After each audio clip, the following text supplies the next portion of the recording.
தினமலர் நேயர்களுக்கு வணக்கம்.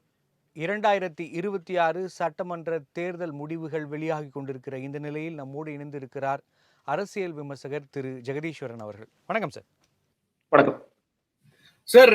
இன்னைக்கு ட்ரெண்ட் பாத்தீங்கன்னா தாவேகா முன்னிலை வகிக்கிறாங்க.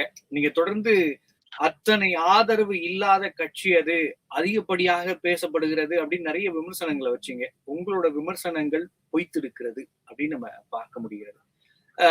இந்த அளவுக்கு ஆதரவு கூடுவதற்கான காரணங்கள் என்ன நினைக்கிறீங்க? நீங்க எங்க கணிக்க தவறிட்டீங்கன்னு நினைக்கிறீங்க? நிச்சயமாக என்னுடைய கணிப்புகள் எல்லாமே பொய்த்து போயிருக்கிறது. நான் அதை ஒப்புக்கொள்றேன். ஏன்னா நம்ம எல்லா தேர்தலில் இருந்தும் பாடம் கற்றுக்கொள்ள வேண்டும். ஒரு அனலிஸ்டா நமக்கு பாடம் கத்துக்கணும். ஏன்னா சில நேரங்களில் பாஜக ஜெயிக்காதவங்க பாஜக ஜெயிக்கும். நான் சில அதெல்லாம் கரெக்டாக கணிச்சிருக்கேன். பாஜக ஏன் ஜெயிக்கிறாங்கிறத பாடத்தை கத்துக்கணும் தான் நான் எல்லாத்தையுமே சொல்லிருக்கேன். அதே மாதிரி இன்னைக்கு தாவக்கு ஏன் ஜெயிக்கிறாங்க அப்படிங்கிற பார்த்து தான் ஒரு அனலிஸ்டா நம்ம இந்த கட்சி சார்பும் இருந்தா பிரச்சனை இல்லை, கட்சி சார்பு இல்லாதவர்கள் அது நிச்சயமாக அந்த பாடம் படிக்க வேண்டும் அப்படிங்கிறதா இது ஒரு டீடைல் அனாலிசிஸ் தேவைப்படுது. இன்னைக்கு இப்போக்கு ஒரு உடனடியாக சொல்லணும் அப்படின்னா ஒன்று என்னால் கணிக்க முடிகிறது, மக்களுக்கு திமுக மேல கடுமையான கோபம் இருக்கிறத பார்க்க முடிகிறது. ஏன்னா அதிமுக தங்களுடைய அந்த சீட்ஸ் அப்படியே தக்க வச்சிருக்காங்க. அது முன்ன பின்னா வெவ்வேறு இடங்கள் மாறி இருந்தால் கூட தன்னுடைய அதிமுக தன்னோட சீட்ஸ் தக்க வச்சிருக்காங்க. ஸோ அவங்களுடைய வாக்குகள் பெரிய சேதாரம் பெர்சன்டேஜா வந்த பிறகு நம்ம டீட்டெயிலா பேசலாம். ஸோ அதுல பெரிய சேதாரம் இல்ல, சீட்ஸ்ல பெரிய சேதாரம் இல்ல. சேதாரமான மிக முக்கியமான இடம் திமுக, மிக குறிப்பாக அமைச்சர்கள். நான் அந்த அமைச்சர் தோத்து போயிட்டார், இந்த அமைச்சர் தோத்து போயிட்டார், நிறைய பேர் போன் பண்றாங்க. இப்ப ஸ்டாலினே தோத்து போயிட்டார், அதுக்கு பிறகு எந்த அமைச்சர் பேசி என்ன பண்ண போறீங்க? குளத்தூர்ல முதலமைச்சர் காலி. எதெல்லாம் திமுக கோட்டை என்று சொல்லப்பட்டதோ, சென்னை திமுக கோட்டை, டெல்டா திமுக கோட்டை, திருச்சி திமுக கோட்டை என்று சொல்லப்பட்டதோ, அதில் எல்லாமே பெரிய ஓட்டை விழுந்திருக்கு அப்படிங்கிறத பார்க்க முடிகிறது. ஓட்டை போட்டவர் விஜயாக இருக்கின்றார். அவர் பிரிக்கின்ற வாக்குகள் சொல்ல போனா சில இடங்கள்ல அதிமுக சாதகமாகவும் போயிருக்கு. பட் அதெல்லாம் தாண்டி இன்னைக்கு விஜய் நம்ம பேசும்போது நானே சொன்னேன், அர்பன் கான்ஸ்டிடுவன்சிஸ்க்கு அளவுக்கு ரூரல் எல்லாம் பெருசா போகல அப்படிங்கிறது. இன்னைக்கு எல்லா இடத்துலயும் போயிருக்கார், குக்கிராமங்கள் முதற்கொண்டு போயிருக்கார், எல்லா இடங்களையும் உள்ள போயிருக்கார். மக்களுக்கு திமுக மேல கடுமையான கோபம் இருக்கிறது. ஆனா நான் சொல்றேன்ல, இதை விட மோசமான திமுக ஆட்சி விஜய் வெற்றி பெற மாட்டார்னு ஸ்ட்ராங்கா சொல்ற உங்களை மாதிரி அரசியல் விமர்சகர்களே கூர்ந்து கவனிக்கிறவங்களே சொன்ன விஷயம், சென்னையில அதிகப்படியான ஆதரவு விஜய்க்கு இருக்கும் அப்படின்றது. அதை திமுக கணிக்க தவறிட்டாங்க. அதனாலதான் ஸ்டாலின் அவர்களுக்கு இந்த பின்னடைவு அப்படின்னு நம்ம பார்க்கலாமா? இப்ப அரசியலை உற்று நோக்கின்றவர்களுக்கே தெரியும்னா அரசியல் கட்சி நடத்தி கொண்டிருக்கிறவர்களுக்கு கண்டிப்பா தெரியும் எந்த அளவுக்கான இம்பாக்ட் இருக்கும்னு. அப்ப அதை கணித்திருந்தால் தொகுதியை மாற்றிருக்கலாம். ஆனா தொகுதியை மாற்றாம தொடர்ந்து அங்க போட்டியிட்டதுக்கு காரணம் என்ன நினைக்கிறீங்க? ரொம்பவும் அண்டர் எஸ்டிமேட் பண்ணிட்டாங்களா? இல்லங்க, தொகுதியை மாற்றி என்ன பிரயோஜனம்? நீங்க போன வாட்டி கேடிசிசி சவுண்ட்ல இருக்கிற 37 தொகுதிகள்ல ஒரு தொகுதியை மட்டும் விட்டுட்டு 36 தொகுதிகள் திமுக ஜெயிக்குது. சரி, குளத்தூரை விட்டுட்டாரு, மறுபடியும் எங்க 1000 விளக்கு போலாமா? இல்ல அவரோட பையனோட திருவள்ளிக்கேணி சேப்பகம் போலாமா? எங்க போனாலும் அடி இருக்குங்கிறதால பார்க்க முடியுது. நீங்க எல்லா தொகுதிகளிலும் தாவேக்காக சொல்லல, 16க்கு 16ல இப்ப உதயநிதி மட்டும் கொஞ்சம் முன்ன பின்ன போயிட்டு வராரு, இழுபறியா போயிட்டு இருக்குன்னு பார்க்கின்றோம். அதை தாண்டி 15 தொகுதிகள்ல சாலிடா தாவேக்க முன்னேறி போயிட்டு இருக்காங்க. சரி, ஓகே, அதை விட்டு காஞ்சிபுரம் போலாமா? சாலிடா அங்க எடுக்கிறாங்க. செங்கல்பட்டு வாஷ் அவுட் ஆகுது, திமுக வாஷ் அவுட் ஆகுது, தாவேக்க எல்லா இடங்களும் வருது. திருவள்ளூர்ல திமுக வாஷ் அவுட் ஆகுது. இன்னும் சொல்ல போனா நீங்க அவங்க ஆர்கே திருவிக்க நகர்ல பொற்கொடி ஆம்ஸ்டாங் தான் ஜெயிப்பாங்க, அவங்க ஒரு சென்டிமீட்டர் சொன்னா ஆதவர்ஜனாவே நான் மாரல் சப்போர்ட் கொடுக்குறேன்னு சொல்லி சொன்னாங்க. ஆனா அந்த இடத்துல அந்த பொண்ணு யாரும் கூட தெரியாது, அந்த பொண்ணு ஜெயிக்கிறாங்க, திமுக தாவேக்கள் அந்த பொண்ணு ஜெயிக்கிறாங்க. அப்படி இருக்கும் பொழுது ஓவராலாகவே அர்பன் ரூரல் அந்த டிவைட் எல்லாம் இல்லாம பொதுமக்கள் பெருவாரியான வாக்குகளை அள்ளி வீசிருக்காங்க அப்படிங்கிறத பார்க்க முடிகிறது. அதான் சொல்றேன்ல, நீங்க ஒரு பக்கம் கடுமையான கோபம், திமுக மேல கடுமையான கோபம், இன்னொரு பக்கம் இது யாருக்கும் கிடைக்காத வாய்ப்பு எப்படி விஜய் கிடைச்சதுன்னா அந்த சினிமா பிம்பம் அப்படிங்கிறதுனால அவருக்கு எல்லா இடங்களும் ஈஸியா ரீச் பண்ண முடியுது. நான் பெருசா தொகுதிகளுக்கு போகாட்டியும் பரவாயில்ல, பெருசா பிரச்சாரம் பண்ண முடியாட்டியும் பரவாயில்ல, என்னுடைய முகம் தான், அவர் அந்த முகத்தை தான் நம்பினாரு. அந்த முகம் என்ற ஒன்றுமே போதுமானதாக இருந்தது. கூடுதலாக விசில்ங்கிற சின்னம் எளிமையான சின்னமா இருக்கிற காரணத்தினால ரெண்டையும் போய் சேர்த்து இருக்காங்க, எல்லா இடத்துலயும் போய் சேர்ந்திருக்கு. மக்கள் அதை பெருவாரியான வாக்கள் கொடுத்து ஒருத்தர் சட்டமன்றத்துக்கு அனுப்பிச்சு ஆளுங்கட்சியா, சட்டமன்றத்துக்கு எதிர்கட்சியா கூட அனுப்பியிருக்கலாம், ஆளுங்கட்சியாவே நீங்க இருங்க, நீங்க ஒரு ஆட்சி மாற்றத்தை கொடுங்க, ஒரு ஆட்சி மாற்றத்துக்கு நாங்கள் தயார் அப்படிங்கிற ஒரு பயங்கரமான முடிவு எடுத்திருக்காங்க. என்னை போன்றவர்கள் அதிர்ச்சியா தான் இருக்கு. உண்மையை சொல்ல போனா நான் பிராங்கா பேசுறேன், எனக்கு என்ன போன்றவர்கள் அதிர்ச்சியா தான் இருக்கு. சொல்ல போனா நிறைய பேர் கலந்து பாரு ரொம்ப அதிர்ச்சியாவே பேசுறாங்க. எப்படிங்க இதெல்லாம் சாத்தியம்? ஒரு ஒரு 2 வருஷம் கூட ஆகாத கட்சிக்கு இன்னும் சொல்ல போனா அனுபவம் எல்லாம் செஞ்சிருந்தாரு அப்படின்னா கூட பரவாயில்ல, மக்களுக்கு நின்றிருக்காரு, பேசியிருக்காரு, மக்களுக்காக போராட்டம் பண்ணிருக்காரு. அவரோட ட்ராக்கை நம்ம பார்த்தோம்னா இந்த 2 வருஷத்துல ஒரே ஒரு போராட்டம் தான், எல்லா தொகுதிகளுக்கும் அவர் போகல, எந்த தொகுதிகள் பிரச்சனை குறித்து ஒரு வார்த்தை கூட பேசல. ஒரு தொகுதி ஸ்பெசிபிக்கா நான் காரைக்குடிக்கு போயிட்டேன், பேசவே இல்லை. கன்னியாகுமரி போயிட்டேன், கன்னியாகுமரியில் இருக்கிற பிரச்சனைகள் பேசுறாரா? இல்ல. ஜெகதீஸ்வரன் சார், இல்ல. நம்ம கடந்த முறை நம்மளோட உரைகள்ல பேசுறப்பயே நம்ம பேசியிருந்தோம். அ வென்றவர்கள் எல்லாம் பனையூருக்கு வர வேண்டும் அப்படின்னு சொல்லியிருந்தாரு. அப்பவே நான் குறிப்பிட்டு சொல்லியிருந்தேன். அ இப்படி இந்த விஷயங்கள் பேசி, பழைய விஷயங்கள பேசி, பேசி போர் அடிச்சு போயிடுச்சு. இந்த அரசியல்வாதிகள் எல்லோரும் ஒரே மாதிரியான அரசியல பேசுறாங்க, முன்னெடுக்குறாங்க. அந்த விஷயங்கள்லாம் புடிக்கல அப்படிங்கிறதுக்கான ஒரு அடுத்த கட்ட அடுத்த கட்ட அரசியல் ஒரு பரிமாணமாக இத நம்ம பார்க்க முடியாதான்னு கேட்டதுக்கு, இல்ல நீங்க களத்துல போய் வேலை செய்யணுங்கிறத நீங்க பதிவு பண்ணீங்கங்கிறது ஞாபகம் இருக்கு எனக்கு. அப்ப மக்கள் இப்ப இந்த வொர்க் ஃப்ரம் ஹோம் அப்படிங்கிறது கிண்டலாக சொன்னால் கூட, ஸ்மார்ட் வொர்க் அப்படிங்கிறத தான் பார்க்க முடியுது. நீ மக்களுக்கு என்ன சொல்றீங்களோ, அத வீட்ல இருந்து சொல்லுங்க. நேர்ல பார்த்து சொல்லணும்னு அவசியம் இல்ல. என்ன செய்றீங்கங்கிறது தான் முக்கியம். அப்படிங்கிற கட்டத்துக்கு அரசியல் நகர்ந்து விட்டதா? அதோட ஒரு பரிணாமமா பார்க்கலாமா? இன்னும் நம்ம பழையபடியே அ தேர்தல் பிரச்சாரம் போல, வீதி கூட்டங்கள் போடல அப்படின்னு பேசிட்டே இருக்க போறோமா? அப்டேட் ஆகலையா? இல்லங்க. அப்போ நீங்க வந்து அரசியல் ரொம்ப ஈஸியான ஒன்று அப்படிங்கிற இடத்துக்கு நம்மலாம் நகர்றோம். அரசியலுக்காக ரொம்ப மெனக்கெடாதீங்க. ரொம்ப கஷ்டப்படாதீங்க. ரோட்டுக்கெல்லாம் போகாதீங்க. கூட்டங்கள் போடாதீங்க. மக்கள சேர்க்காதீங்க. வீட்ல இருந்து உங்களால என்ன முடியுமோ அத பண்ணுங்க. இன்னும் சொல்லப்போனா அதுவும் முடியாட்டி வீட்லயே இருங்க. அப்படித்தானே சொல்லி சொல்றோம் நம்ம. ஆமா. இது எதுவுமே செய்யாம, கிட்டத்தட்ட 39% 38.96% எடுத்திருக்கிறார் விஜய். சாதாரணம் இல்ல. இத்தனை விமர்சனங்களையும் முதல் தேர்தலே வச்சு. அப்ப மக்கள் வந்து நீங்க சும்மானா எலக்ஷன் டைம்ல மட்டும் வந்து நீங்க பார்த்துட்டு போறீங்கங்கிறது மக்களுக்கு புரிஞ்சிருக்கு தானே! நீங்க வர்றது வாக்கு கேட்க வரீங்க. அதோட வரமாட்டீங்கன்னு புரிஞ்சிருக்கு. அதையே நீங்க பண்றீங்கன்ற ஒரு முடிவுக்கு வந்துட்டாங்கன்னு நம்ம பார்க்கலாமா? இல்ல நீங்க சொல்ற பாயிண்ட்டுக்கு நீங்க எலக்ஷன் டயத்துல தான் உங்களோட எம்எல்ஏக்களோ, எம்பிக்களோ வர்றாங்க, அமைச்சர் பெருமக்கள் வர்றாங்கன்னு நீங்க ஒரு வாதத்த வச்சீங்கன்னா, அந்த எலக்ஷன் டயத்துல கூட விஜய் வரலையே. அது எப்படி ஏத்துக்கிறாங்கன்னு ஒரு கேள்வி வரும்ல. நீங்க என்ன சொல்லப்போனா, இவர்கள் பழையவர்கள் வந்து பார்க்கலன்னு ஒரு கோவம் வருது. புதியவரும் வந்து பார்க்கலையே. சரி அட்லீஸ்ட் வேட்பாளர்கள் வீடு வீடா போனாங்களோ, அதுவும் நடக்கலையே. நான் அதான் சொல்றேன். நான் வந்து பல தொகுதிகள்ல நான் பார்த்தேன்னா, அவங்களால முடியல. காரணம் என்ன கேட்டீங்கன்னா, அவங்கள்ட்ட பொருட்செலவு ரொம்ப அதிகமாகுது. நோட்டீஸ் கூட அடிக்க முடியாத நிலைமை. கூட ஆட்கள கூட்டிட்டு போனா அவங்க டீ செலவாகும். பெட்ரோல் செலவாகும். அது கூட இல்லாத நிலைமை தான். அதை நான் வந்து தப்பெல்லாம் சொல்லல. அதுவும் நடக்கல. அது நடக்கலப்பா. நீ வீட்டுக்குலாம் வர வேணாம்ப்பா. நீ வாக்கு சேகரிக்க வர வேண்டாம். நீ நோட்டீஸ் கொடுக்க வேண்டாம். தொகுதி பிரச்சனை பேச வேண்டாம். மக்கள் பிரச்சனை பேச வேண்டாம். மக்களுக்கு போராட வேண்டாம்.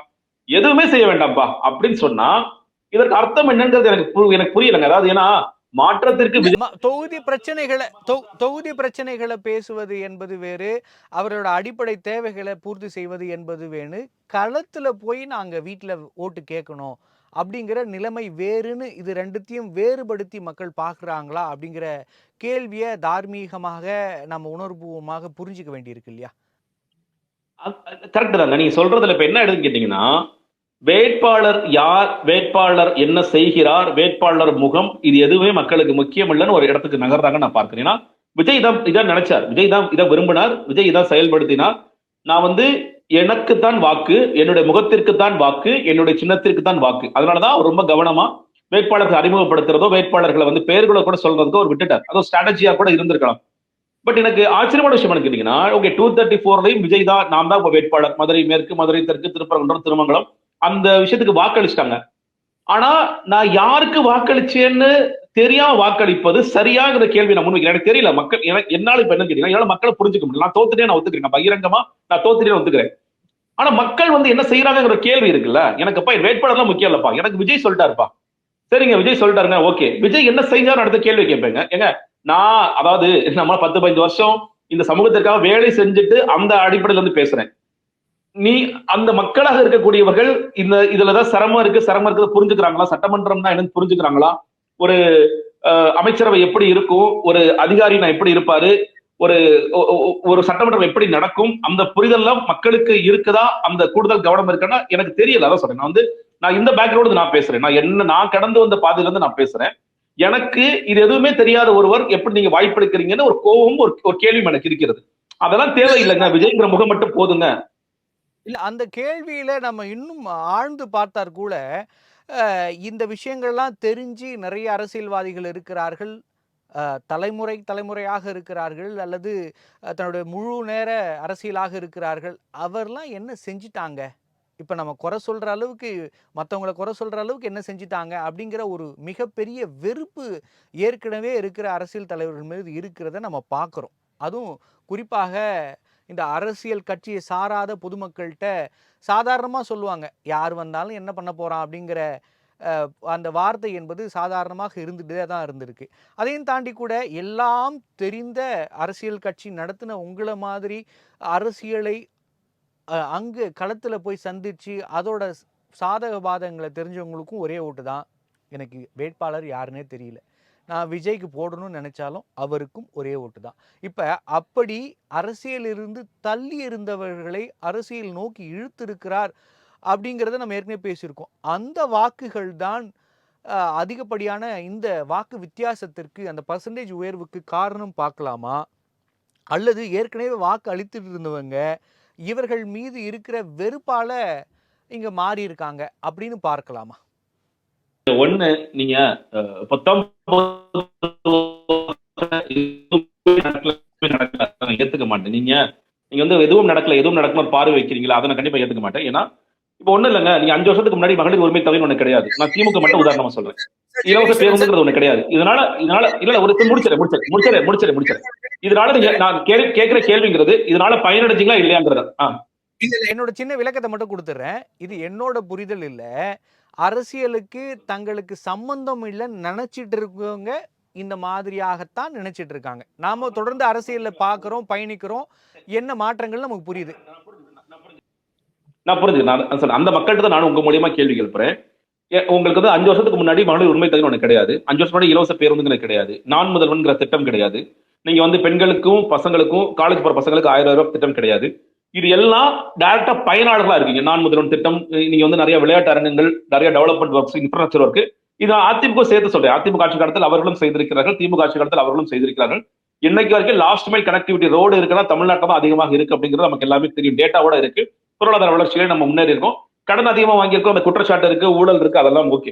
பட் இதெல்லாம் நடந்திருக்கு. அதனால ஒண்ணுமே நடக்கல, விஜய் வந்தாதான் எல்லாத்தையும் மாத்துவாரு அப்படிங்கறது அது எப்படி அந்த ஒரு 19 ஒரு இடத்துக்கு போறாங்க அப்படிங்கிறது ஒண்ணு. இன்னொன்று, நீங்க ஓட் எல்லாருக்கும் ஒரே ஓட்டு தாங்க. ஆனா என்ன ஒரே டிஃபரன்ஸ் தான், என்னுடைய ஓட்டோட வேல்யூ என்னன்னு எனக்கு தெரியும், அவங்களுக்கு தெரியுமாங்கிற கேள்வி எனக்கு தெரியல. நான் யாருமே சங்கடப்படுத்திடக்கூடாதுன்னு ரொம்ப கவனமா பேசுறேன். அவங்க அந்த வேல்யூ, ஓட்டோட வேல்யூ தெரிஞ்சுதான் வாக்களிக்கிறாங்களாங்கிற கேள்வி எனக்கு இருக்கு. ஏன்னா நான் ஒவ்வொரு வாட்டியும் நான் எப்படி வாக்களிப்பேன்னா, என்னோட தொகுதியில் எத்தனை வேட்பாளர்கள் இருக்காங்க, யார் எந்த கட்சி சேர்ந்தவங்க, இவர் என்ன பண்ணாரு, இவர் என்ன பண்ண போறாரு, சில நேரம் வேட்பாளர் போன் பண்ணி எல்லாம் பேசுவேன், நீங்க என்னப்பா பண்ண போறீங்க, நீங்க என்னப்பா பண்ண போறீங்க அப்படின்னு சொல்லி கேட்டு, அந்த மாதிரி ரொம்ப யோசிச்சு என்னோட ஒரு ஓட்டோட மதிப்பு ரொம்ப முக்கியம் நான் நினைக்கிறவன். அப்படி மக்கள் விஜய் ஓகே, விஜய்கிட்ட என்ன பிடிச்சிருக்கு, ஓகே விஜய் ஒரு மாற்றம் உண்மையில நம்பிதான் போடுறாங்களா அப்படிங்கிற கேள்வி, எனக்கு வேல்யூ ஆஃப் ஓட் தெரிஞ்சுதான் போடுறாங்களா அப்படிங்கிற ஒரு கேள்வி எனக்கு நிச்சயமாக இருக்குது. ஏன்னா இப்ப ஒண்ணு இல்ல, இப்ப ஓட்டு போட்டவங்களே நான் வரிசையா பேசுறேன், ஆம்சரம் தான் ஓட்டு போட்டேன். விஜய்க்கு சட்டமன்றம்னா என்னன்னு தெரியுமாங்க? அதெல்லாம் தெரியாதுங்க, போக கத்துக்குவார். சரிங்க, விஜய் வந்து அமைச்சர்கள் எல்லாம் கரெக்டா எடுப்பாரு, அவர் அந்த இதெல்லாம் எப்படி சமாளிப்பாரு, அதெல்லாம் போக கத்துக்குவார். அதெல்லாம் அதிகாரிகள் பாத்துக்குவாங்க. அதிகாரிகள் பாத்துக்கிறதுக்குன்னா அதிகாரிகளோட ஆட்சி தான் தொடர்ச்சியா நடக்க போகுதுன்னா, அப்போ நீங்க திமுக அதிமுக நம்ம சொல்லவே கூடாது. ஏதாவது ஒருத்தர் தவறு பண்ணா, அதிகாரிகள் தப்பு பண்ணாலும் அது யாரு மேல நம்ம ஏத்துறோம்னா நம்ம அரசியல்வாதிகள் மேல தான் ஏத்துறோம். ஒரு ஐஏஎஸ் ஆஃபீஸர் தப்பு பண்ணாலும் சரி, ஒரு ஐபிஎஸ் ஆஃபீஸர் தப்பு பண்ணாலும் சரி, அதான் ஏத்துறோம். அப்படின்னா விஜய் முழுக்க அதிகாரிகள் பேச்சு கேட்டு நடந்துக்குவாருங்க, அதெல்லாம் ஒண்ணு சிக்கல் இல்லை அப்படின்னு சொன்னீங்கன்னா, அப்போ நம்மளோட புரிதல் என்னவாக இருக்கு அப்படிங்கிற கேள்வி எனக்குள்ள எழுது. அதுதான் நான் சொல்றேன், அந்த வேல்யூ ஆஃப் ஓட்டு உண்மையிலே நம்ம தெரிஞ்சுதான் வாக்களிக்கிறோமா இல்லையா அப்படிங்கிறது எனக்கு பெரிய குழப்பமாக இருக்கிறது. சார், 38.92% வாக்கு விஜய்க்கு பதிவாயிருக்கு. இத்தனை சதவீத மக்களுக்கும் அரசியல் புரிதல் இல்லைன்னு ஒரு வார்த்தையில சொல்லிட முடியுமா? அந்த இல்லங்க, நான் சொல்றேன், நான் எனக்கு ஜெகதீஸ்வரன் தான் அரசியல் புரிதல் இல்லை நான் சொல்றேன். நான் அவங்கள புரிஞ்சுக்க முடியலமா சொல்றேன். அவங்க அரசியல் புரிதல் நான் ரொம்ப கவனமா தான் சொல்றேன். நான் அரசியல் புரிதல் இல்லைங்கிற வார்த்தையை நான் பயன்படுத்தல. ஜெகதீஸ்வரனுக்கு அவங்கள புரிஞ்சுக்க முடியலன்னு சொல்றேன். ஜெகதீஸ்வரன் அவங்களை புரிஞ்சுக்க முயற்சி பண்ணுவான்னு சொல்றேன். நான் ஒட்டுமொத்தமாக அரசியல் புரிதல் அற்றவர்கள்.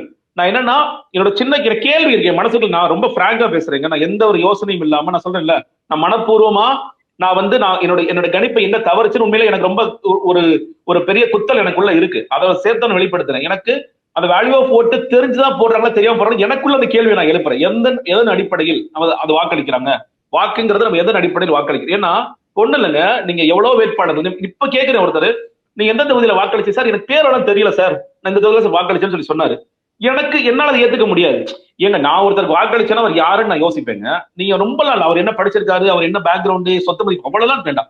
குறைந்தபட்சம் என்னோட எம்எல்ஏ பேர் தாங்க வாக்களிச்சோம், அவர் பேர் பாலாங்க, அவர் பேர் முருகன்ங்க, ஏதோ ஒன்று சொல்லணும்ல. அந்த கூட இல்லாம நம்ம மறுபடியும் நம்ம விசிலுக்கு விஜய் சொல்லிட்டாரு வாக்களிச்சோம், விஜயோட முகம் தான் நமக்கு பிரதானம்.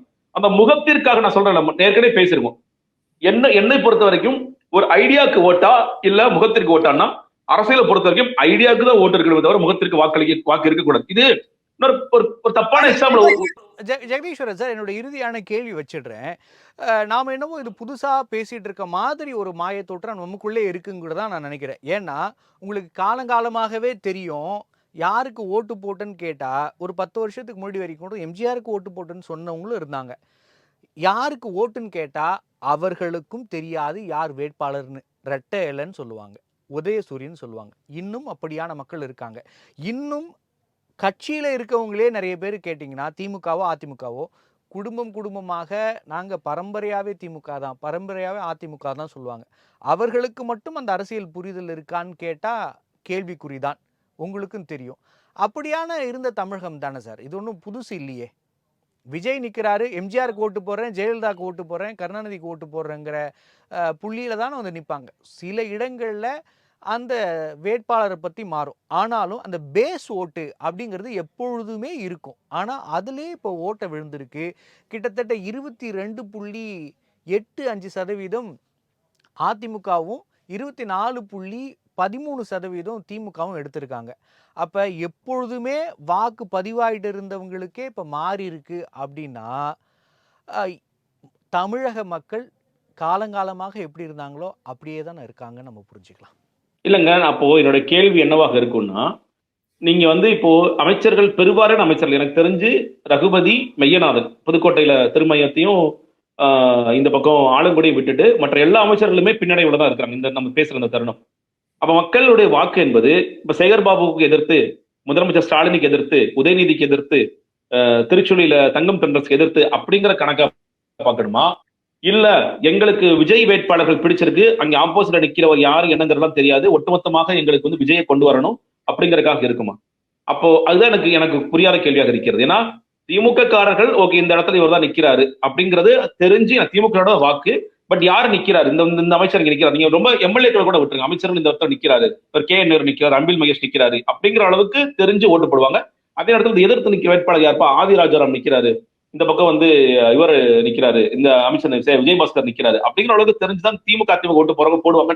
அந்த நியூட்ரல் வாக்கர்கள் கூட விட்டுருங்க, அந்த அளவு ஓரளவுக்கு தெரிஞ்சுதான் போடுறாங்க. பட் இன்னைக்கு தாவேக்காவுக்காக வாக்களித்தவர்கள் ஒரே ஒரு காரணம் மட்டும் தான் நான் சொல்றேன், இதில் ஒரு ஓட்டு கூட அந்த கேண்டிடேட் கிளைம் பண்ணவே முடியாது எனக்கான ஓட்டு, இது முழுக்க முழுக்க விஜய்ங்கிற நபருக்கான விழுந்த ஓட்டு தான். அப்ப அதை தான் நான் சொல்றேன், அது சரியா தப்பா? நான் என்ன சொல்றேன், இந்த கேள்வி நான் எப்பயுமே எழுப்புறேன். நான் உதாரணம் சொல்லும் பொழுது இந்த கேள்வி நான் எப்பயுமே எழுப்புறேன், வேட்பாளர்களை பாருங்க பாருங்க அப்படிங்கிறத நான் எப்பயுமே சொல்றேன். திமுக அதிமுக சுயேட்சை யாராவது பாருங்கிறேன். அதை கூடுதலாக அவர்களுக்கு ஓரளவுக்காவது தெரியும், நீங்க யாருன்னே தெரியாம வாக்களிச்சுட்டு வந்திருக்கீங்க, உங்களோட எம்எல்ஏ இப்ப யார் ஆக போறான்னு தெரியாது, விஜய் கட்சி ஆயிடுச்சு அவ்வளவுதான் அப்படிங்கிற ஒரு இடத்துலதான் நம்ம இருப்போம்னு சொல்றேன். நன்றி சார். நம்முடைய நேர்காணல் கலந்து கொண்டு பல்வேறு கருத்துக்களை நம்மோடு பகிர்ந்து கொண்டமைக்கு நன்றி. நேர்களே, தொடர்ந்து இணைந்திருங்கள். 2026 சட்டமன்ற தேர்தலுக்கான முடிவுகளை தொடர்ந்து வழங்கிக் கொண்டிருக்கிறோம். நன்றி.